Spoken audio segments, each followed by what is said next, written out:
Scientific Industries, manufacturer of laboratory instrument, Valasaravakkam, Chennai.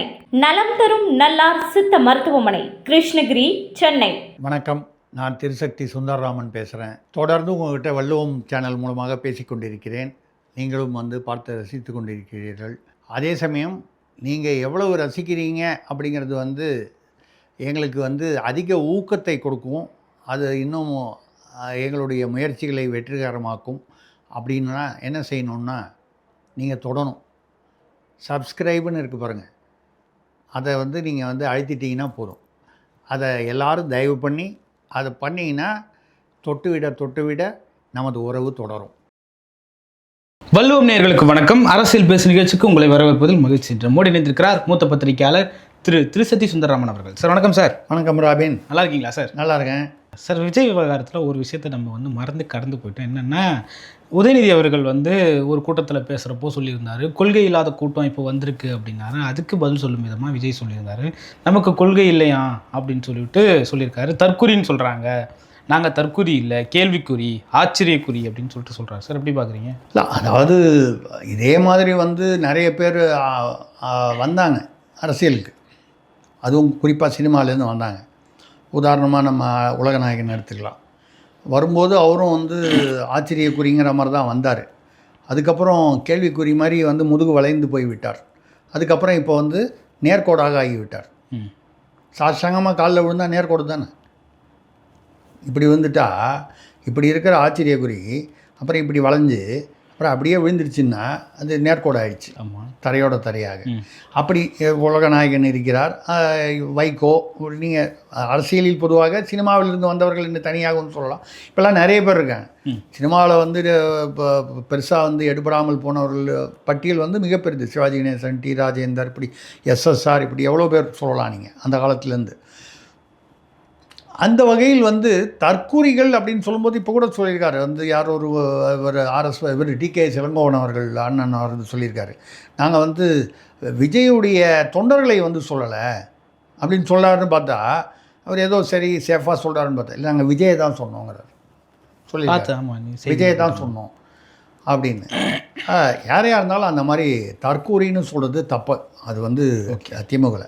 ஏன்னா அது அந்த அளவுக்கு, அதாவது சாத்தியமில்லாததை பேசுகிறார், அரசியல் புரியாமல் பேசுகிறார் அப்படின்னா நீங்கள் அவர்களெல்லாம் தற்கூறின்னா நம்ம பக்கத்தில் எவ்வளோ பேர் அதே அடையாளத்தில் இருக்காங்க அப்படின்லாம் பார்த்தா ரொம்ப கஷ்டமாக இருக்கும்.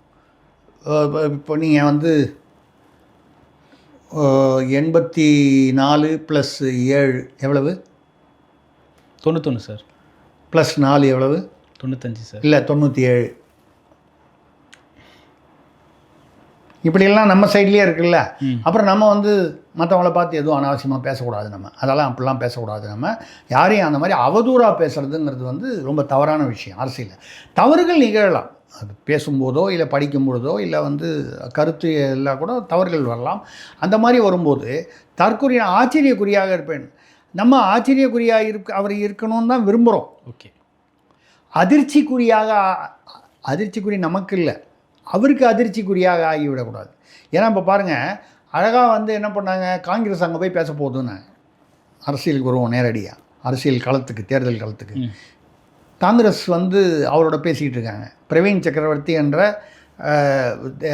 டெல்லி, அதாவது தேசிய காங்கிரஸிலிருந்து ஒரு முக்கியமான தூதர் இவரிடம் போன வாரம் சந்தித்தார் என்பது செய்தி, பத்திரிகையில் வெளியான செய்தி.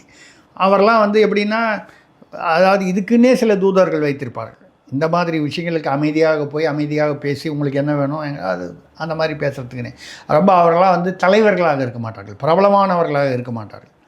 இப்போது இதில் பாஜகவில் தமிழ்நாட்டுக்கு பைஜெயந்த் பாண்டான்னு ஒருத்தர் போட்டிருக்காங்க. நீங்கள் அந்த பேரே கேள்விப்பட்டிருக்க மாட்டீங்க. ஆனால் ஒரிசாவில் 30-35 வருஷமாக ஆட்சியில் இருந்த நவீன் பட்நாயக்குடைய அந்த பிஜு பட்நாயக்கில் ஆட்சியை அவர்கிட்டேருந்து பாஜக கைப்பற்றுவதற்கு அவர் தான் அங்கே அந்த கண்காணிப்பாளராக போனவர். அவரால் தான் அது நடந்ததுன்னு சொல்லலை, அதற்கு ஒரு கருவியாக இருந்தார். இதை மாதிரி ஒரு கட்சியிலையும் அதுக்கான ஆட்கள் வச்சுருப்பாங்க. அதுவும் காங்கிரஸ் ஒரு தேசிய அளவான கட்சி, அவங்க அமைச்சிருக்காங்க. இதை இப்போ ஒரு பிளாக் பண்ணணுன்ற கணக்கில் தான் என்ன பண்ணாங்க, திமுகலேருந்து அங்கே சொல்லி மேலிடத்தில் டெல்லியில் பேசி ஒரு குழு போட்டாங்க. மல்லிகார்ஜுன கார்கே அவர்களுடைய தலைமை அல்ல அவர்களுடைய ஆசியுடன் என்னமோ அவர் சொல்லி தான் கேட்க போகிற மாதிரி இருக்கட்டும், பரவாயில்ல. அதுக்கப்புறம் வந்து இவர் செல்வ பெருந்தகை, ராஜேஷ்குமார், அப்புறம் இன்னும் யாரோ ஹேகிடே, இன்னும் யாரோ 4 பேர். இப்போ குழுவை போட்டாச்சு இல்லை, இனிமேல் இப்போ தாவேகா வந்து காங்கிரஸோடு பேசாது, பேசுவதற்கான வாய்ப்புகள் இல்லை. ஏற்கனவே இவர் என்ன பண்ணிட்டாரு, இந்த மதுரை மாநாட்டில் சும்மா இல்லாமல் அதுதான் கொஞ்சம் அந்த அரசியல் முதிர்ச்சி இன்னும் கொஞ்சம் வர வேண்டும் என்று வரலன்னு நம்ம சொல்லலை, இன்னும் வரணும்னு சொல்லணும். நம்ம யாரையும் வந்து இப்போ வந்து ஒரு ஆள் திட்டினோம்னா நம்ம வந்து அந்த ஆளுக்கு மூளையே இல்லைன்னு சொல்லக்கூடாது. நம்ம அவர் மூளையை அப்படியே வைத்திருக்கிறார், அவ்வளவாக பயன்படுத்தாமல் பலபலவென்று வைத்திருக்கிறார் என்று சொல்லலாம். அப்படி தான் நம்ம வந்து சொல்லணுமே தவிர யாரையும் வந்து அவதூறாக பேசக்கூடாது. அதாவது என்னென்னா சிலது வந்து நம்ம யோசனை பண்ணி எதையுமே செய்யணும், நெடுங்கால யோசனை. அரசியலில் பின்னால் இப்படியும் நிகழலாம் அப்படியும் நிகழலாம், ஏன்னா சூழ்நிலைகள் மாறுபடலாம். இது வந்து நம்ம வந்து அரசியலில் வந்து எந்த சமயம் எந்த மாதிரி களம் மாறும் என்று தெரியாது. அந்த வகையில் அந்த மதுரை மாநாட்டில் வந்து அதிமுக பாஜக இவங்களுடைய கூட்டணி இல்லை என்று அறிவித்தார். நான் வந்து சேரணும்னு சொல்லலைங்க ஐயா, அவர் இஷ்டம், அவருடைய கட்சியுடைய நிர்வாகிகள் அவங்களுடைய தலைமையுடைய இஷ்டம். ஆனால் அவசரப்பட்டு அன்றைக்கி அறிவிச்சிருக்க வேணாமே, இதை கடைசி நீங்கள் உங்கள் மனசோடு வச்சுக்கிட்டு கடைசியில் அப்படி முடிவு எடுத்துருக்கலாம், அது உங்கள் இஷ்டம். இப்போ நீங்கள் வந்து காங்கிரஸும் உங்களோட வரும்னு நம்பினீங்க, அவங்க இப்போ குழு அமைச்சிட்டாங்க. ஏதோ அவங்க கேட்குறது வந்து 35 சீட்டு கொடுப்பாங்க அப்படின்னு எதிர்பார்த்து கேட்குறாங்க. ஏதோ முன்னால் போன தடவை 22 25 கொடுத்தாங்க, ஒரு ப்ளஸ் மைனஸ். அது இப்போ பீகாரில் தான் தோத்துட்டிங்களே, ஒரு 4 குறைக்கிறேம்பாங்க, இல்லைங்க ஏதோ ஒரு கணக்கு சொல்லுவாங்க. ஏதோ முன்னையே பின்னையே அந்த 25 ஒட்டி தான் வரப்போகுது. விசிக்கு அப்படி ஒன்றும் பிச்சுக்கிட்டு போயிடாது. அப்படி போவதனால் வரக்கூடிய உபாதைகள் என்னங்கிறது அண்ணன் திருமாவளவனுக்கு நல்லாவே தெரியும். அதனால் வந்து அவர் பாதையை வந்து சடார்னு மாற்றிட மாட்டார், ரிஸ்க் எடுக்க மாட்டார். அந்த வகையில் வந்து விசிக காங்கிரஸ் வந்து இப்போது திமுக மற்ற இவங்க இருக்காங்கன்னா கம்யூனிஸ்டுகளும் இருந்துட்டு போயிடுவாங்க. 2 கம்யூனிஸ்டுகளும் தமிழிசை கூட சொல்லியிருக்காங்க, அவங்க வந்து உண்டியலிலிருந்து பெட்டிக்கு மாறிவிட்டார்கள். ஆமாம், அதனால் அவங்க தான் பெட்டிக்கு மாறிட்டாங்கல்ல. அப்புறம் பெட்டி யார் கொடுப்பாங்களோ அவங்களோட பெட்டியோடு அவர்கள் ஒட்டி இருப்பது தானே வந்து கம்யூனிஸ்ட சித்தாந்தம், இன்றைய கம்யூனிஸ்ட சித்தாந்தம். நான் சொல்வது ஒரிஜினல் கம்யூனிஸ்டத்தை பற்றி இல்லை, இன்றைக்குள்ள கம்யூனிஸ்ட் சித்தாந்தம் பெட்டியோடு ஒட்டிக்கொள் என்பது தான். அந்த வகையில் அவர்கள் திமுகவுடன் ஒட்டி தான் இருப்பார்கள். அப்போது உங்களை இந்த ஏறக்குறைய இப்போது திமுக என்ன கூட்டணியோ 2021 என்ன இருந்துச்சோ 2024 என்ன இருந்துச்சோ அதே தான் இப்போ வந்து இருக்க போகுது. ஓகே, இப்போ விஜய் என்ன செய்ய போகிறார்? சீமான் அவர் வழி தனி வழி, அவர் வந்து இறுதி மூச்சு வரை யாருடனும் கூட்டணி இல்லை, வெற்றி தோல்வியை பற்றி எனக்கு கவலை இல்லைன்ட்டார். இதை தாண்டி வேறு அணி என்பது என்ன? விஜய் ஒன்று தான். இந்த விஜயோட யார் போய் சேருவாங்க? தேமுதிக கூட நேற்று கேட்கும்போது அந்நியார் அவர்கள் வந்து பிரேமலதா அவர்கள் என்ன சொல்லிட்டாங்க, விஜயை பற்றி நோ கமெண்ட்ஸ், ஒன்றும் பேசுறதுக்கு. அதுக்கு முன்னாடி வந்து காலானெல்லாம் வந்து முதலமைச்சராக ஆசைப்படுதுன்னு சொல்லியிருந்தாங்க. நேற்று முடிச்ச காலானா முதலமைச்சராக ஆசைப்படுது. ஆமாம், சொல்லியிருக்காங்க. அது திமுகவும் கிட்டத்தட்ட அதே தான். இப்போ நாங்கள் எவ்வளோ வருஷமாக உழைச்சி மக்களுக்காக பாடுபட்டு 1949 கஷ்டப்பட்டு 67 ஆட்சிக்கு வந்தோம். உண்மை தான், 49 கட்சி ஆரம்பித்து 67 தான் ஆட்சிக்கு வர முடிந்தது. அது ஒரு கிட்டத்தட்ட 18 வருடங்கள் கழித்து தான் ஆட்சிக்கு வர முடிந்தது என்பது யதார்த்தத்தில் நடந்தது. அதில் வந்து எம்ஜிஆர் அவர்கள் கூட புரட்சி தலைவர் வந்து பார்த்திங்கன்னா 1975 கட்சி ஆரம்பித்தார், 77 ஆட்சிக்கு வந்தார். இருக்கிறதுலையே ரொம்ப. ஆனால் அதை நம்ம ஏதோ அவர் வந்து முதலாக 75 தான் அரசியலில் காலடி எடுத்து வைத்தார் போல் நம்ம சொல்ல முடியாது. அதற்கு முன்னால் 20 வருடங்கள் வந்து அவர் வந்து இதில் திமுகவில் இருந்திருக்காரு. அதுக்கு முன்னால் காங்கிரஸில் இருந்திருக்கிறார் சில வருடங்கள். ஆமாம், இது ஆக அவருடைய அரசியல் பயணம் என்பது நீண்ட பயணம். அதிமுக என்ற தனிக்கட்சி ஆரம்பித்ததுனா 75 இருக்கலாமே தவிர அதற்கு முன்னால் வந்து 50களிலிருந்து அவர் வந்து அரசியலில் ஏதோ ஒரு வகையில் இருந்து கொண்டு தான் இருக்கிறார். அதையும் திரைப்படம் மூலமாக. ஃபேஸ், அவர் தான் முகம், திமுகவின் முகம் ஒரு காலத்தில் அந்த பீரியடில். அப்போது அந்த மாதிரி வரும்பொழுது இப்போ இவங்க சொல்கிறாங்க, தமிழிசை சொல்கிறாங்க, ரைட்டு. இப்போ காங்கிரஸ் அங்கே இப்போ வந்து விஜய் வந்து சிக்கலில் இருக்கிறார். திமுக பக்கம் நிச்சயமாக போக முடியாது. அவங்க தான் வந்து எதிர்ப்பு என்பதை வந்து வெளிப்படையாக வந்து பலமுறை சொல்லிட்டாரு. என்னை தொட்டு பார்த்தீங்கன்னா தெரியும், இன்னும் நான் வந்து ஸ்டார்ட்டே பண்ணல. அந்த டயலாக்லாம் நல்லா இருந்தது. மறுபடியும் வந்து அவர் படத்தை வந்து ஜனநாயகன் வந்து ப்ரீவியூ பார்க்குற மாதிரி இருந்துச்சு. பிளாஸ்ட்லாம் சொன்னார். ஜனநாயகனுக்கு வந்து முன்னால் ட்ரெய்லர் போட்டு பார்த்தா மாதிரி இருந்தது. வந்து நீங்கள் வந்து இன்னும் நாங்கள் ஸ்டார்ட்டே பண்ணல, நீங்கள் என்னை தொட்டு பார்த்தீங்கன்னா அப்புறம் ஏன்டா இவனை தொட்டோம், இவங்க நிர்வாகிகளை தொட்டோன்னு ஃபீல் பண்ணுவீங்க. அப்புறம் அந்த டைலாக்லாம் நல்லா இருந்தது. தியேட்டராக இருந்ததுன்னா கச்சா முச்சான்னு கைத்தட்டல் வந்திருக்கும், விசில் வந்திருக்கும். ரைட்டு, அது நம்ம ஓகே புரிஞ்சிக்க முடியுது, அந்த வசனங்கள்லாம் புரிஞ்சிக்க முடியுது. இதை தாண்டி இப்பொழுது நீங்கள் அரசியலில் யாருடன் கூட்டு, இப்போ தேமுதிக கூட வந்து முடிவு பண்ண சூழ்நிலை விஜயுடன், அது தாவேகாவுடன் அவசரப்பட்டு நீங்கள் மதுரை மாநாட்டில் அங்கே சொல்லிட்டீங்க. இப்போ பாருங்கள் பத்திரிகையெல்லாம் வருது, அமித்ஷா அவர்கள் பனையூரில் ஒரு 5 நட்சத்திர ஹோட்டலில் இந்த முறை தங்கப் போகிறார். அமித்ஷா ஒன்றும் எனக்கு தெரிஞ்சு விஜயை தேடிட்டு வீட்டில் போய் பார்த்து ஐயா நீங்கள் வந்து எங்கள் கட்சிக்கு வந்து தான் தீரணும்னு சொல்கிற மாதிரி நிலைமையில் இன்றைக்கி உள்ள, அதுவும் பீகார் வெற்றிக்கு அப்புறம் மத்தியில் உள்ள பாஜக இருப்பதற்கான வாய்ப்புகள் இல்லை. அப்போது நம்ம எதுக்கு நம்மளே துப்பிட்டு அதை நம்மளே முழுங்கணுன்னா அது ரொம்ப, அது எச்சையாக இருந்தாலும் கொச்சையாக இருக்கிறது இல்லையா? அது வேண்டாம் இல்லையா? அது சொல்லியிருக்கக்கூடாது இல்லையா? அன்றைக்கி இது சொல்லாமல் இருந்திருந்தால் இன்றைக்கி நீங்கள் எந்த முடிவு, நீங்கள் தனியாக வேணாலும் நில்லுங்க, தைரியம் இருந்தால் தனியாக நில்லுங்க. ஆனால் அந்த தனியாக நிற்பதற்கு ஒரு கட்டமைப்பு வேண்டும். எவ்வளோ நாள் இந்த உள்ளரங்க கூட்டமே நடத்துவீங்க? அனுமதி கிடைக்கிறதுக்கே உள்ளரங்க நடத்துவாங்க சார். அப்போ வெளியிலன்னா 1 மாதத்துக்கு முன்னாலேயே அனுமதின்னு சொல்லிட்டாங்களா? இப்போ நெறிமுறையை கொடுத்துட்டாங்க 1 மாதத்துக்கு முன்னாலேயே. அது மட்டும் இல்லாமல் 5000 பேருக்கு மேலே வந்தால் இவ்வளவு டெபாசிட், அதுவாக டெபாசிட் ஒரு பெரிய பணம் இல்லை, அது கட்டிட்டு போகலாம். பரவாயில்ல, ஆதவர்ஜுனா இருக்கார், அது கட்டிட்டு போகலாம், ஒன்றும் பிரச்சனை இல்லை. ஆனால் அதை தாண்டி என்ன சொல்லிட்டாங்க, அதுக்கான எல்லா விதமான பாதுகாப்பு ஏற்பாடு எல்லாத்தையும் அவங்க கட்சியே பண்ணிக்கணும். நீங்கள் ஒரு கட்டமைப்பு இல்லாமல் இதை வந்து எப்படி வந்து அந்த பாதுகாப்பு ஏற்பாடுகளை செய்ய முடியும்? அப்போ என்ன அர்த்தம்? நீங்கள் காவல்துறை பொறுப்பு நாளைக்கு வந்து அவங்க தான் பொறுப்புன்னு சொல்லக்கூடாது, இதான அர்த்தம்? ஓகே, அவங்கவுங்க கட்சியே பார்த்துக்கணுன்னா என்ன அர்த்தம்? காவல்துறையை அரசை எதிர்பாராதீர்கள், அப்படி தான் நான் புரிஞ்சுக்கிறேன்.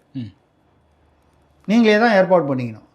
நாளைக்கு பொது சொத்து சேதம் ஆச்சுனாலும் நீங்கள் தான் பொறுப்பு, மக்களுக்கு உயிர் சேதமானாலும் நீங்கள் தான் பொறுப்பு, இதுதான் அதோடைய அர்த்தம். அதான் நீங்கள் உங்களுக்கு சேரும் கூட்டம் நல்ல பிரம்மாண்டமான கூட்டம், அதை வந்து முழுதும் ஏற்றுக்கொள்கிறோம், இல்லை என்று சொல்லவே இல்லை. அந்த கூட்டத்தை சமாளிக்க, அதை நெறிப்படுத்த நீங்கள் என்ன கட்டமைப்பு? தனியாக வேற நிற்கிறீங்கன்னா உங்களுடைய பொறுப்பும் சுமையும் அதிகமாகிறது. நீங்கள் கூட்டணி, அப்போ கூட்டணி சேர்ந்தால் நான் இங்கே போய் கூட்டணி சேருங்கன்னு ஐயா நான் சொல்லலை, இந்த பக்கம் காங்கிரஸை சேர்த்துங்கன்னு நான் சொல்லலை. அவங்க தானே வராமல் குழு போட்டாங்க, நானாக நிறுத்தினேன். அந்த பக்கமும் போகலன்னு நானாக வேணான்னு நீங்கள் தானே வேணாம் தீர்மானம் போட்டிங்க மதுரையில். அப்போது அவசரப்பட்டு இப்படிலாம் வந்து அறிவிப்பு கொடுக்காமல் இது செய்வதை ஆராய்ந்து இதனுடைய பின்விளைவுகள் என்னவாக இருக்கும், அரசியலில் எப்படிப்பட்ட திருப்பங்கள் வரலாம் என்பதை கொஞ்சம் சீர்தூக்கி பார்த்து முடிவுகளை அறிவிக்க வேண்டும். கொஞ்சம் கொஞ்சமாக அவரும் வந்து அரசியல் கற்றுக்கொண்டு வருகிறார். நிச்சயமாக எதிர்காலத்தில் அவர் வந்து இந்த அரசியல் அந்த வியூகங்களை கற்றுக்கொண்டு மற்றவர்களுக்கு இணையாக அவரும் வந்து பேசப்படும் அளவில் நிச்சயமாக விஜய் வந்து அரசியலில் வளருவார் என்ற எனக்கு நம்பிக்கை இருக்கிறது. அதை விரைவில் வளர வேண்டும், அதற்கான ஏற்பாடுகளை அவர் செய்ய வேண்டும். ஓகே சார், சேகர்பாபு அவர்கள் வந்து ஒரு விஷயத்த சொல்லியிருக்காரு சார். பஞ்சாங்கத்தை மாற்றி காட்டுவார் தமிழக முதல்வர் ஸ்டாலின் அவர்கள் அப்படின்னு சொல்லிட்டு சொல்கிறாரு. நயினார் நாகேந்திரனோட ஒரு பதிலுக்காக சொல்கிறாரு, பஞ்சாங்கத்தில் வந்து 26 தேர்தலில் ஸ்டாலின் ஜெயிக்க மாட்டார்னு இருக்குது அப்படின்னு திரு நயினார் நாகேந்திரன் அவர்கள் சொல்லியிருக்காரு. பஞ்சாங்கத்தையே மாற்றி காட்டுவார் திமுக தலைவர் ஸ்டாலின் அவர்கள்னு சொல்கிறாரு. அதாவது எங்கள் வீட்டில் கூட நான் பாம்பு பஞ்சாங்கம், அது ஒவ்வொருத்தர் 2 பஞ்சாங்கம் இருக்குது. ஒன்று பாம்பு பஞ்சாங்கம், இன்னொன்று வேறு ஒன்று. இதில் எந்த பஞ்சாங்கம் நயினார் நாகேந்திரன் பார்த்து சொன்னார்னு எனக்கு தெரியல. நான் ஒன்றும் பார்க்கல, 26 பஞ்சாங்கத்தை நான் இன்னும் பார்க்கல.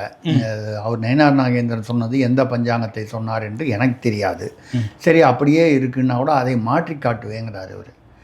அது ஒன்றும் பிரச்சனை இல்லைங்க, அந்த பஞ்சாங்கத்தை மாற்றுறதுக்கு ஒன்றும் இல்லை. நாங்கள் வந்து கலைஞர் சமாதியில் போய் தயிரோட வச்சுட்டு அந்த முரசொலி மூக்கு கண்ணாடிலாம் வச்சுட்டு வரோம்ல பகுத்தறிவு பிரகாரம். அந்த மாதிரி வரும்பொழுது நாங்கள் ஒரு திராவிட பஞ்சாங்கத்தை வந்து நாங்கள் உருவாக்கி அதையும் கொண்டு போய் கலைஞர் சமாதியில் வச்சுட்டு வந்தால் நடந்துட்டு போகுது. நீங்கள் கோயிலில் கொண்டு போய் வச்சா தான் நடக்கணும்னு, அதாவது கோயிலில் அது நீங்கள் பஞ்சாங்கம்னா உடனே ஆன்மீகம், ஆன்மீகம்னா கோவில், இப்படி தானே போவீங்க நீங்கள். அதுதான் பஞ்சாங்கம்மா? நாங்கள் போய் சமாதியில் வந்து தயிர் வடை வைக்கிறோமே, முரசொலி வச்சு பக்கத்துலேயே ஒரு மூக்கு கண்ணாடி படிக்கிறதுக்கு கலைஞருக்கு வைக்கிறோம்ல, அந்த இடத்துல போய் நாங்கள் ஒரு திராவிட பஞ்சாங்கத்தில் ஸ்டாலின் தான் முதல்வர் அப்படின்னு சொல்லி போட்டு நாங்கள் ஒரு பஞ்சாங்கத்தை அங்கே எழுதி வச்சா? சார் அதில் அவர் மையமாக சொல்ல வர்றது என்னென்னு பார்த்தீங்கன்னா 21 தேர்தலையும் கட்டம் சரியில்லைன்னு சொன்னாங்க, ஆனால் அதெல்லாம் தாண்டி வென்று காட்டினார். இப்போ அவர் சொல்ல வர்றது என்னென்னா கடவுளே நினச்சாலும் 26 முதல்வர் ஆக்கிறத விட மாட்டார். இல்லைங்க, அவங்க வந்து சொல்கிறது வந்து நீங்கள் அதாவது நகைச்சுவையை தாண்டி சீரியஸாக அவங்க வந்து திமுக சொல்வதற்கான அதோடைய பின்னணி என்னன்னு கேட்டிங்கன்னா, எதிர்க்கட்சிகளை அதாவது திமுகவுக்கு எதிரான வாக்குகளை சிதறடிப்பதற்கு என்னவெல்லாம் செய்ய முடியுமோ எல்லாத்தையும் வெற்றிகரமாக செய்து கொண்டு வருகிறார். நான் வந்து குறை சொல்லலை, ஜெயிக்கணும்னு அது செஞ்சு தான் ஆகணும். எந்த கட்சி வந்து ஜெயிக்கணும்னு நினச்சாலும் எதிர்கட்சியை டேமேஜ் பண்ணால் தான் இருக்கிற கட்சிக்கு வந்து, நம்முடைய கட்சிக்கு வந்து ஒரு வாய்ப்புகள் பிரகாசமாக இருக்கும். இப்பொழுது வந்து ஏற்கனவே வந்து இவங்க கூட்டணி ஏறத்தாழ காங்கிரஸ், விசிக, கம்யூனிஸ்ட்டு, அந்த பழைய கூட்டணி, முன்னால் இருந்த கூட்டணி ஏறக்குறைய உறுதிப்படுற மாதிரி தான் தெரியுது. அதிமுக, பாஜக ஏற்கனவே கூட்டணி சேர்ந்து விட்டார்கள். தேமுதிக அந்த பக்கம் சேரலாம், அது அதாவது மிகப்பெரிய வாக்கு வங்கின்னு சொல்லக்கூடிய விஷயம் ஒன்றும் இல்லை. டிடிவி தினகரன் போன்றவர்கள் வந்து சேரலாம், போகலாம், வரலான்றதெல்லாம் வந்து ஒரு நம்ம பேசுகிறதெல்லாம் வந்து 2-3% வாக்கு வங்கிக்குள்ளே தான். அது எந்த பக்கம் சேர்ந்தாலும் ஒரு பெரிய ஒரு வித்தியாசத்தை ஏற்படுத்தி விட போவதில்லை. அது மாதிரி வரும்பொழுது எதிர்கட்சிகளை வந்து அந்த எதிரான வாக்குகளை சிதற வைக்க என்னெல்லாம் செய்யணுமோ அதை வந்து செஞ்சிட்டாங்க. காங்கிரஸ் அந்த பக்கம் வந்து பேரம் பேசி தாவேகாவுடன் போவதற்கோ இல்லை மார்க்சிஸ்ட் போகிற மாதிரி ஒரு பேச்சு இருந்தது. காங்கிரஸ் போனால் விசிகாவுக்கும் போகலாம் என்ற நப்பாசை இருந்தது. எவ்வளோ தூரம் அது வந்து வெளியில் அவங்க தைரியமாக பண்ணியிருப்பாங்கன்றது அடுத்த விஷயம். ஆனால் இதெல்லாம் வந்து தடுத்து அவர்களை ரீட்டைன் பண்ணிட்டாங்க. ஏறக்குறைய ரீட்டைன் பண்ண மாதிரி சொல்லலாம். இப்போ வந்து இன்னும் 100% முடிவாகலைன்னா கூட என்னை பொறுத்தவரை 80% 90% அதே கூட்டணி. அந்த தைரியத்தில் தான் கட்டம் மாறாது. ஓகே, கூட்டணிகள் இப்படி இருக்கும் பொழுது கட்டம் மாறுவதற்கு வாய்ப்பு இல்லை. அப்போ பஞ்சாங்கம் மாறுவதற்கு வாய்ப்பில்லை. நெய்னார் படிக்கிற பஞ்சாங்கம் ஏதோ ரொம்ப பழைய பஞ்சாங்கமாக, ரொம்ப வருஷம் முன்னால் உள்ள பஞ்சாங்கத்தை 2026ன்னு தப்பாக படிச்சிட்டாரு அப்படிங்கிற அர்த்தத்தில் சொல்கிறாங்களா நம்ம தெரியல. இதை நம்ம வந்து எப்படி பார்க்குறோன்னா, அதெல்லாம் ரைட்டு. ஒரு விஷயம், நயினார் நாகேந்திரனை நாம் வந்து பாராட்ட வேண்டும். எதற்காக என்றால், திராவிட இயக்கத்தை சார்ந்த திமுக வந்து பஞ்சாங்கத்தை பற்றி பேசுவதை வந்து சேகர்பாபுவை பேச வைத்தார் பாருங்க சார். அவர் அறநிலையத்துறை அமைச்சர் சார், அதனால தான் பேசினார். இருந்தால் கூட திராவிட அமைச்சருங்கிறத மறந்துடாதீங்க. திராவிடர்கள் வந்து நீங்கள் எப்பொழுதும் வந்து நாங்கள் வந்து சனாதனத்துக்கு எதிரிகள்னு சொல்கிறீங்கள, நீங்கள் பஞ்சாங்கத்தை பற்றி பேசுனா அதே பஞ்சாங்கத்தை நாங்களும் பேசுகிறோமா இல்லையா? அப்போது இது யாருடைய வெற்றி? சனாதனத்தின் வெற்றியா, நயினார் நாகேந்திரனின் வெற்றியா, யாருடைய வெற்றியாக வேணாலும் வச்சுக்கலாம் நீங்கள். ஆக நாங்கள் பஞ்சாங்கத்தை மாற்றுவோம் என்று சொல்கிறார்.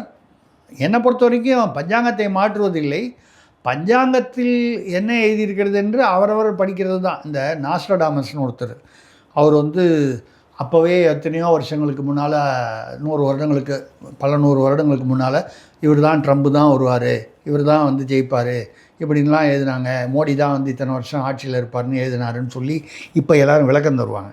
இது எப்படின்னா, திருக்குறளுக்கு வந்து ஆளுக்காள் வந்து நிறைய பேர் கொடுத்துருக்காங்க. மு வரதராசனார் கொடுத்துருக்காரு, பரிமையாளர் கொடுத்துருக்காரு, உரை வந்து சாலமன் பாப்பியா கொடுத்துருக்காரு, ஐயா கருணாநிதி அவர்கள் கொடுத்துருக்காங்க. அவங்கவுங்களுக்கு சௌகரியமாக வந்து தெய்வம் தொழான் அப்படின்னு ஒரு திருக்குறள் வரும். கணவனை தொழுபவளுக்கு வந்து தெய்வத்தை தொழ வேண்டும் என்ற அவசியமே இல்லை, கணவனை தொழுதாலே வந்து அது மனைவிக்கு வந்து அது வந்து பெருமை அப்படின்னு இருக்கும்.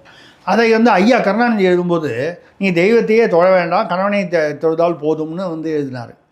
பரிமேலழகர் மற்றவங்களாம் வந்து தெய்வத்தை தொழுவதற்கு சமமானது கணவனை தொழுவது என்று எழுதினார். ஸோ திருவள்ளுவர் ஒன்று தான் எழுதினார். ஆளுக்கால் அதை வந்து வித்தியாசமாக வந்து இன்டர்பிரட் பண்ணாங்க. அதை வந்து அதற்கான பொழிப்புரை வந்து வித்தியாசமாக கொடுத்தார்கள். ஆக பஞ்சாங்கத்தில் ஏதோ ஒன்று இருக்கிறது. நயினார் நாகேந்திரன் ஒரு விதமாக அதை வந்து பார்க்கிறார். சேகர்பாபு நீங்கள் சொன்ன மாதிரி அறநிலையத்துறை அமைச்சர், ரொம்ப பார்ப்பதற்கு ஆன்மீகமாக தெரிகிறார். நீங்கள் அந்த ஆன்மீகத்தை தான் பார்க்கணுமே தவிர பூர்வீகத்தை பார்க்கக்கூடாது. நீங்கள் ஆன்மீகத்தை பார்த்து நீங்கள் சொல்கிறீர்கள், நானும் ஏற்றுக்கொள்கிறேன். அதை பஞ்சாங்கம் வந்து அவருக்கு நிறைய தெரியும். அதனால் இவர்கள் திராவிட பஞ்சாங்கம் அப்படிங்கிறது இப்போ 2026 அவர்கள் எழுதப்படும் என்று சொல்கிறார்கள். இப்பொழுது உள்ள கூட்டணி அரசியல் களத்தை பார்க்கும்போது சேகர்பாபுவுடைய பஞ்சாங்கம் படிப்பதில் அவர் தேர்ந்தவர் என்பது தான் எனக்கு தெரிகிறது. ஓகே சார் நான் இப்போ சொல்ல போகிற செய்தி ரொம்ப முக்கியமான செய்தியான்னு தெரியல, ஆனால் அது தேவையில்லைன்ற செய்தி தான் அரசியல் வட்டாரங்களில் மிக முக்கியமான செய்தியாகவும் மாறி இருக்குது. என்னென்னு பார்த்தீங்கன்னா, மதுரையில் இருக்கக்கூடிய அழகிரி அவர்களோட வீட்டுக்கு 15 ஆண்டுகளுக்கு பிறகு அம்மையார் துர்கா அவர்கள் போயிருக்காங்க. என்ன செய்தி அந்த விஷயத்தில் சொல்ல வருது? அரசியல் ரீதியாக ஒரு பெரிய ஒரு விஷயம் ஒன்றும் இருக்கிறதா எனக்கு தெரியல. ஏன்னா இன்றைக்கு வந்து அவர் மூக்க அழகிரி ஐயா அவருடைய அண்ணன் அழகிரி அவரும் வந்து அரசியலில் ஒதுங்கிட்டார். ஒதுக்கப்பட்டாரா ஒதுங்கினாரானா ஒதுங்கி இருக்கிறார், அதுதான். தீவிர அரசியலில் இல்லை என்பது தெளிவு. அவருடைய மகனும் வந்து ஏதோ வியாபாரம்லாம் இருந்தார். அவர் கொஞ்சம் உடல்நிலைக்கு நடுவில் பிரச்சனை வந்தது. அதுக்கப்புறம் அவரும் அந்த வியாபாரங்களே எவ்வளோ தூரம் நடக்கின்றன என்று தெரியவில்லை. ஸோ அப்போது அரசியல் ரீதியாக இன்றைக்கி வந்து மதுரையில் வந்து ஒரு பெரிய தென் மாவட்டங்களில் ஒரு காலத்தில் வந்து அழகிரியை மீறி தென் மாவட்டம் இல்லை என்கிற நிலை வந்து திமுகவுக்கே இருந்தது ஒரு காலத்தில். அதெல்லாம் மாறிடுச்சு. இப்போது அவரும் வந்து அரசியலில் ஈடுபட விரும்புகிறதாவும் தெரியல. அந்த வகையில் இது வந்து அரசியலுக்கு சம்மந்தப்பட்டதாக இருக்காது. அப்போ என்னவா இருக்கும்? 15 வருஷம் கழித்து போகிறாங்க அப்படின்னா திடீரென்று பாசம் முளைத்து விட்டதா அப்படின்னு கேட்டால், அவங்க குடும்பத்தில் என்ன சொத்து பிரச்சனை இருக்கலாம் இல்லையா? அரசியல் பிரச்சனை இல்லை. பாசமாக இருந்தால் இந்த 15 வருஷத்தில் வராத பாசம் ஏன் இப்போ வந்துச்சுன்ற கேள்வி நீங்கள் கேட்பீங்க. நான் வந்து சொல்லலை, நீங்கள் கேட்பீங்க. அது எனக்கு தெரியாது. அப்போது என்னவா இருக்க முடியும் அப்படின்னு பார்த்தா, அரசியலும் இல்லை, குடும்ப பாசமும் இருப்பதற்கு வாய்ப்பு இல்லைன்னா என்னவா இருக்க முடியும்? சொத்து பிரச்சனை, சொத்து பிரிவு இல்லை சொத்து பிரச்சனை, ரெண்டும் ஒன்று தானே. பிரிவுனாலே பிரச்சனை தானே. அது மாதிரி ஏதோ சில விஷயங்களில் வந்து சில கருத்து வேற்றுமைகள் இருப்பதால் அதை சரி செய்வதற்காக, அது ஒரு சமரசம் பேசுவதற்காக, அது எப்போவுமே நேரடியாக பேசுவது. இப்போ வந்து காங்கிரஸ் வந்து விஜய்கிட்ட பேசணுன்னா பிரவீன் சக்கரவர்த்தி தான் அனுப்புவாங்க. மல்லிகார்ஜுன் கார்கேவை அனுப்புவாங்களா? அனுப்ப மாட்டாங்கல்ல. அந்த மாதிரி வந்து நம்ம வந்து ஒரு தூதராக வந்து அவர் வந்து சென்று இருக்கலாம். அப்படி அந்த சொத்து பிரிவு, சொத்து பிரச்சனை, அது அந்த மாதிரி ஏதாவது இருக்கணும். நிச்சயமாக அரசியலுக்கு தொடர்பான விஷயமாக இருக்காது என்பது என்னுடைய கருத்து. சார், எதிர்க்கட்சி தலைவர் திரு எடப்பாடி பழனிசாமி அவர்கள் வந்து ஒரு அறிக்கையை வந்து சொல்லியிருக்காரு. அதாவது தமிழ்நாட்டில் பெண்களை பாதுகாக்க வேண்டிய ஒரு சூழல் வந்து உருவாகி இருக்கு. அதாவது விழுப்புரத்தை சார்ந்த திமுகவினுடைய ஒன்றிய கவுன்சிலராக, ஒன்றிய செயலாளர்னு நினைக்கிறேன், அவர் வந்து ஒரு பெண்ணை ஒன்றிய பொறுப்பாளர் வந்து இந்த மாதிரி பண்ணியிருக்காரு. ஞானசேகரனை மிஞ்சிய ஒரு பாலியல் குற்றம் அப்படின்னு சொல்லிட்டு சொல்கிறாங்க. எப்படி பார்க்குறீங்க சார் அதை? அவர் எடப்பாடி ஏதோ இது ஒன்று தான் நடந்த மாதிரி அவர் இப்போ இதை ஹைலைட் பண்ணி சொல்கிறாரு. வாரத்துக்கு தான் வந்து நிறையா நடந்துக்கிட்டு இருக்கு. சார், ஆனால் இவருடைய இன்ஃப்ளூயன்ஸ் வந்து பயன்படுத்தியிருக்காரு சார். நான் எவ்வளோ பெரிய ஆள் தெரியுமா, நான் என்ன எதுவும் பண்ண முடியாதுன்னு சொல்லிட்டு காவல்துறையும் மிரட்டியிருக்காரு, அந்த பெண்ணையும் மிரட்டி இந்த பாலியல் குற்றங்களில் பண்ணியிருக்காரு. அதாவது சொல்கிறோம் நம்ம வந்து அந்த மாதிரி நிறைய வந்து திமுக நிர்வாகிகள் வந்து அங்கே வந்து தாக்குதல் நடத்தினாங்க, இங்கே வந்து பாலியல் குற்றங்கள் பண்ணாங்க. இது மாதிரி வந்து நிறைய வந்து வாரத்துக்கு பல விஷயங்கள் வந்து கொண்டு தான் இருக்கிறது. ஞானசேகரனை மிஞ்சி அப்படின்னு அவர் சொல்கிறது வந்து என்னென்னா, ஞானசேகரன் என்பது ஏதோ ஒரே ஒரு ஞானசேகரன், அவர் ஏதோ பிடிச்சாச்சு மேட்ரு முடிஞ்சு போச்சுன்னு இல்லை. இப்போ ஜாஃபர் சாதிக்கை வந்து கைது செய்தவுடன் வந்து தமிழ்நாட்டில் வந்து மெட்ஸு ஹீரோயின் வந்து நின்று போச்சா? இல்லை. எத்தனையோ ஜாஃபர் சாதிக்கைகள் இருக்கிறார்கள். நமக்கு தெரியல, அவங்கள அடையாளம் தெரியல. ஒரு ஜாஃபர் சாதிக்கை நமக்கு அடையாளம் தெரியக்கூடிய சூழ்நிலை வந்தது. அதே மாதிரி ஒரு ஞானசேகரன் வந்து வெளியில் தெரிஞ்சதுனால பல ஞானசேகரன்கள் இங்கே இருக்கிறார்கள். ஞானசேகரனுக்கு முன்னாலேயே கனிமொழி அவர்கள் வந்து கலந்து கொண்ட ஒரு திமுக கூட்டத்திலேயே ஒரு பெண் காவலருடைய பின்பக்கத்தை கிள்ளிய ஒரு நிர்வாகியும் இருக்கார்ல, அதே திமுகவில் தானே இருக்கார். அப்போ ஞானசேகரனுக்கு முன்னோடியும் இருந்திருக்கிறார் இல்லையா? நீங்கள் ஏதோ ஞானசேகரன் தான் திராவிடத்தையே வந்து தொடங்கி வைத்தவர் போல் அவருக்கு வந்து அந்த பெருமையை நீங்கள் கொடுக்கக்கூடாது. இருக்காங்க, அதுக்கு முன்னாலேருந்து இருக்காங்க. அது வந்து ரொம்ப நீங்கள் இன்னும் ரொம்ப போனால், ரொம்ப டீப்பாக போனால் எங்கேயோ போய்டும், பல வருடங்களுக்கு முன்னால் போய்டும். சில தலைமுறைகளுக்கு முன்னால், நம்ம இப்போ இருக்கிற தலைமுறைக்கு 2 தலைமுறைக்கு முன்னால் போய் பேசுகிற மாதிரி ஆகிடும். நிறைய விஷயங்கள் இருக்குது அந்த மாதிரி விஷயங்கள்லாம். அதனால் வந்து ஞானசேகரன்கள் என்பது வந்து அவர் ஞானசேகரன் யார் என்று கேட்டால் யார் அந்த சார்னு ஒரு கால அந்த சார் யாருன்னே இது வரைக்கும் தெரியல, சாரே இல்லைன்ட்டாங்க. ஆனால் ஞானசேகரனை போன்று நிறைய சார்கள் இருக்கிறார்கள். திமுகவிலோ திமுக சார்பிலோ இருக்கிறார்கள், பல சார்கள் இருக்கிறார்கள். அதனால தான் அவங்களுக்கு அந்த சார்னு சொன்னாலே கொஞ்சம் ஒரு அலர்ஜி வர்றதுக்கு காரணம் அது ஒரு காரணமாக கூட இருக்கலாம். ஓகே, அதுக்கு என்னை பொறுத்த வரைக்கும் மோடி அவர்களோ இதை தீவிரமாக சிந்தித்து இந்த வாக்காளர் சீர்திருத்த திட்டத்துக்கு சாருங்கிற பேரை வேறு ஏதாவது ஒன்று மாற்றினாங்கன்னா அநேகமாக தமிழக அரசு அதை ஏற்றுக்கொள்வதற்கு வாய்ப்பு இருக்கிறது. ஏன்னா இந்த சார்னு சொல்லும்போது கொஞ்சம் அலர்ஜி வருது, பிரச்சனை வருது, ஒரு எரிச்சல் வருது. பேரில் தான் பிரச்சனை, ஓகே, திட்டத்தில் பிரச்சனை இல்லை அப்படின்றது என்னுடைய கருத்து. Okay sir. அதிமுகவை சார்ந்த முன்னாள் அமைச்சர் நினைக்கிறேன், அவர் சொல்லியிருக்காரு கூட்டணி ஆட்சின்னு சொல்லிட்டு ஒரு சில கட்சிகள்லாம் ஆட்சியில் பங்கு கொடுத்தா தான் கூட்டணிக்கு வரும்னு சொல்லிட்டு பேசுகிறாங்க, பணமும் கேட்குறாங்க. தமிழ்நாட்டில் திமுகவும் கொடுத்ததில்ல, அதிமுகவும் கொடுத்ததில்ல, இனிமேல் சாத்தியம் இல்லைன்னு சொல்லியிருக்காங்க. தமிழ்நாட்டில் கூட்டணி ஆட்சிக்கு சாத்தியம் இருக்கா? கூட்டணி ஆட்சிகள் ஆமாம் பேசியிருக்காரு. அவங்க கூட்டணி ஆட்சிகளை விரும்பவில்லை. பட் அது எப்படி இருக்குன்னா, இது திமுகவாக இருந்தாலும் சரி, அதிமுக, நான் பொதுவாக சொல்கிறேன், இந்த திராவிட மாடல்னு பொதுவாக நீ நெல் கொண்டு வா, நான் உமி கொண்டு வரேன், ஊதி ஊதி சாப்பிட்லாம் அப்படின்னு சொல்கிற மாதிரி இருக்குது. அவர்களுடைய உழைப்பு தேவை நீங்கள் ஆட்சிக்கு வருவதற்கு. ஆனால் அதிகாரத்தில் பங்கு கொடுப்பது மக்கள் அதில் மக்கள் ஏற்றுக்கொள்ள மாட்டார்கள். ஏன் ஏற்றுக்கொள்ள மாட்டார்கள்? தமிழ்நாட்டு மக்கள் ஏற்றுக்க மாட்டாங்கன்னு சொல்கிறாங்க. தமிழ்நாட்டு மக்கள் ஏற்றுக்க இல்லை, ஒரு தடவை சான்ஸ் கொடுத்து பாருங்கள்.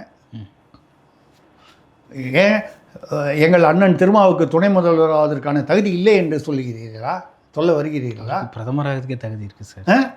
அப்படி இருக்கும்போது ஒரு துணை முதல்வர் ஆகக்கூடாது? அவர் என்ன ஒரு கெட்ட எண்ணம், அப்படிலாம் சொல்லக்கூடாது. ஏன் வரக்கூடாது? நீங்கள் பிரதமர்னு சொல்லும்போது அந்த இடத்துல நான் ஏன் இவர் நம்ம திருமாவளவன் பேர் சொல்லலைன்னா, அதுக்கு வைகோ அவர்கள் மனசில் வச்சுருக்கேன் நான். பிரதமருக்கு வைகோ திராவிட இயக்கத்திலிருந்து ஒரு பிரதமர் வந்தால் நல்லா இருக்கும்ல, தமிழ்நாட்டுக்கு பெருமை தானே. அப்போ ஒவ்வொருத்தருக்கும் ஒரு ஒரு ஒரு ஒரு அந்தந்த வயதுக்கும் அந்த அனுபவத்துக்கும் தகுந்த மாதிரி நம்ம கொடுக்கணும் இல்லையா? அதனால் அவர் பிரதமர். அப்போ ஏன் அவர் கூட்டணி ஆட்சி என்னன்னால், தமிழ்நாட்டில் கூட்டணி ஆட்சி தவிர்க்க முடியாததாக வரும். 2026 அப்படி வருமா என்பது தான் கேள்வியாக இருக்கும். அதாவது தனிப்பெரும்பான்மை பெற முடியாவிட்டால் கூட்டணி ஆட்சி வந்தே தீரும். நீங்கள் இந்தியாவில் காங்கிரஸ் முக்த பாரத்னு சொல்லி காங்கிரஸை ஓட விரட்டி கிட்டத்தட்ட ஒரு 8 வட இந்திய மாநிலங்களில் 1557 எம்எல்ஏ இடங்களில் வெறும் 50 இடங்களில் மட்டும் காங்கிரஸ் இருக்குது. இப்போ ஒரு 8 மாநிலங்களில் பார்த்தீங்கன்னா, முக்கியமான மாநிலங்களில். அப்படி இருந்த நிலையிலும் கூட பிரதமர் மோடி அவர்கள் தலைமையிலான இந்த 3வது முறையாக அவர் ஆனபோது 240 சீட்டு தான் வந்துச்சு. கூட்டணி ஆட்சி தேவைப்பட்டது. மோடி அலை இன்னும் வீசுகிறது என்று சொல்லக்கூடிய நிலையில் கூட கூட்டணி ஆட்சி சாத்தியம் மட்டுமல்ல, அவசியமாகிறது. அந்த மாதிரி தமிழ்நாட்டிலும் தனிப்பெரும்பான்மை பெற முடியாமல் போனால், அது திமுகவோ அதிமுகவோ எந்த கட்சி நம்ம பொதுவாக சொல்கிறோம், கூட்டணி ஆட்சி வேறு வழி இல்லாமல் அமைய வேண்டிய ஒரு கட்டாயம் வந்துவிடும். ஆனால் இவர்களுடைய பயம் எல்லாம் அப்படி வந்துவிடக்கூடாதே என்பது தான். அது திமுக அதிமுக 2 பக்கமும் அந்த பயம் இருக்குது, கவலை இருக்குது. நம்ம கூட்டணி ஆட்சின்னு சொன்னால் நாளைக்கு அவங்க என்ன சொன்னாலும் நம்ம கேட்கணும் அப்படிங்கிற அது வழக்கமான அரசியல். அது கூட்டணி ஆட்சி என்று வரும்பொழுது பேரங்களை அதிகமாகும். இந்த அமைச்சரவையிலோ இல்லை மற்ற விஷயங்களிலோ ஒரு விஷயத்துலேயும் பேரங்கள் அதிகமாகும், தலைவலிகள் அதிகமாகும். உண்மைதான். ஆனால் அப்படியா இருந்தால் தனிப்பெரும்பான்மை பெற வேண்டும். இன்றைக்கி இருக்கக்கூடிய ஒரு சூழ்நிலையில் தனிப்பெரும்பான்மை எப்படி வருமா வராதா அப்படின்னு சொன்னால், இந்த எதிர்க்கட்சிகளுடைய வாக்குகள் சிதறும் பட்சத்தில் என்னுடைய கணிப்பு திமுக தனிப்பெரும்பான்மை பெறும். இப்படி நான் சொல்கிறதுனால நான் திமுக திடீர்னு திமுகலேருந்து பெட்டி வாங்கிட்டேன்னு வேறு சொல்லுவாங்க. நான் கேட்டான்னு சொல்லுவாங்க, ஏற்கனவே சொல்லியிருக்காங்க. இந்த பெட்டியெல்லாம் வாங்கி நான் இப்போ தான் புதுப்பேட்டையில் கொண்டு போய் போட்டு கையில் காசாகிட்டு வர்றேன். சொல்வது என்னென்னா, இது சிம்பிள் அரித்மெட்டிக்ஸ். எதிர்க்கட்சி வாக்குகள்லாம் சிதறுண்டால் ஆளுங்கட்சி வரும். அப்போது அவர்கள் 118 தானே வாங்கணும். 118 வாங்க முடிந்து விட்டால் அவர்கள் ஏன் கூட்டணி ஆட்சி வைக்கப் போகிறார்கள்? சந்திரபாபு நாயுடு அவர்கள் அங்கே ஆந்திராவில் தனிப்பெரும்பான்மை பெற்ற பிறகும் ஒரு கூட்டணி என்ற ஒற்றுமை அடையாளத்திற்காக பவன் கல்யாணுடைய கட்சிக்கு கொடுத்தார். ஆமாம். பவன் கல்யாண் இல்லைன்னா அவருக்கு ஆட்சி அமைக்க முடியாத சூழ்நிலை வரவில்லை சந்திரபாபு நாயுடுக்கு. பட் ஆந்திரா வேற இங்கே வேற இல்லையா? அது அது அது அது ஒரிஜினல் ஆந்திரா இல்லையா? அது வேற. ஆனால் அதை நம்ம வந்து இங்கே வந்து அந்த பெருந்தன்மையை நீங்கள் திராவிடத்தில் எதிர்பார்க்க முடியாது. உண்மையிலேயே சந்திரபாபு நாயுடுவை வந்து நான் வந்து பாராட்டுவதற்கு காரணம் வந்து அவசியம் இல்லாமலும் கூட அந்த ஒரு கூட்டணி தர்மத்திற்காக வந்து அதிகாரத்தில் பங்கு கொடுத்தார். அந்த தாராள மனப்பான்மையோ பெருந்தன்மையோ நிச்சயமாக இரு திராவிட கட்சிகளுக்கும் இல்லை என்பது தான் நீங்கள் சொல்லும் தகவல் வந்து உறுதிப்படுத்துகிறது. ஓகே. அது நம்ம என்ன நினைக்கிறோன்னா, ஒரு தடவையாவது வந்து அந்த கூட்டணி ஆட்சி என்று ஒன்று அமைவதற்கான வாய்ப்பு தமிழ்நாட்டில் வர வேண்டும் என்று நான் வந்து விரும்புகிறேன். என்ன காரணம் என்றால், அப்பொழுதுதான் அராஜகங்களும் இந்த அட்ராசிட்டிஸ்ன்னு சொல்லுவோம், அதே தான் அராஜகம், இந்த பிரச்சனைகள்லாம் கொஞ்சம் அடக்கி வாசிப்பாங்க. ஓகே. மக்களிடம் அந்த அந்த ஓட்டு அந்த ஐயோ ஓட்டை மாற்றி போட்டுருவாங்களோன்ற பயம் வரும். ஓகே. அது வரலைன்னா அடக்க முடியாது. ஓகே சார், உங்கள் விருப்பம் நிறைவேற்றுறோம் சார். பல்வேறு கருத்துக்களை பகிர்ந்து கொண்டீங்க. மற்றும் ஒரு கால் சந்திப்போம். நன்றி சார். மிக்க நன்றி. வணக்கம்.